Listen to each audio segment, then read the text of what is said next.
Kat sekolah sekarang, the new devices dah dibuat dalam bentuk pensel, dalam bentuk pen dan dalam bentuk pemadam. Senang deceive lah, Very deceive lah. Satu benda yang well within our control. Apa benda yang kita boleh kawal, dan satu lagi adalah benda yang di luar daripada apa yang kita boleh kawal lah. Saya tengok ada dua aspek dekat sini. So dari segi apa yang kita boleh buat, dari segi regulation, daripada government itself, daripada authority, daripada pihak sekolah, pihak yang berwajib, saya rasa benda ni dalam kawalan dia orang. Maksud dia, kalau you nak buat satu undang-undang, macam kita ambil contoh baru juga saya rasa baru beberapa tahun, premis kedai ataupun makanan sekarang ni memang adalah tempat yang diharamkan merokok, which is not there before this. Itu benda yang kita boleh kawal sebenarnya. Tapi macam saya kata tadilah, e-cigarette ni is very elusive tau. Orang tak nampak pun kita hisap vape, sebab kita tak nampak that physical smoke.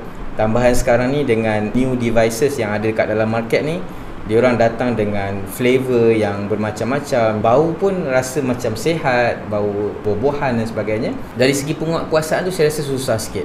Sebab kalau kita letakkan satu undang-undang, you tak boleh isap rokok, you tak boleh vape dekat premis kedai makan. Memang ada Tuan Zafri, sekarang ni bukan untuk merokok saja, vape pun diharamkan. Dari segi undang-undang clear, dia dah masukkan sekali vape di dalam undang-undang tu. Dan kalau kita makan dekat kedai pun, kalau ada orang merokok kat meja sebelah, kita senang nak point dekat owner kedai, kata saya tak selesa orang meja sebelah ni hisap rokok. Tapi kalau dihisap vape, kadang kita tak perasan pun sebenarnya. Jadi benda ni susah, dari segi implementation susah. Dekat sekolah sekarang, the new devices dah dibuat dalam bentuk pensel, dalam bentuk pen dan dalam bentuk pemadam. Senang deceive lah, senang disuruh. Very deceive. Student boleh smoke e-cigarettes ataupun whatever you want to call it dalam kelas waktu cikgu mengajar, and it's a real story.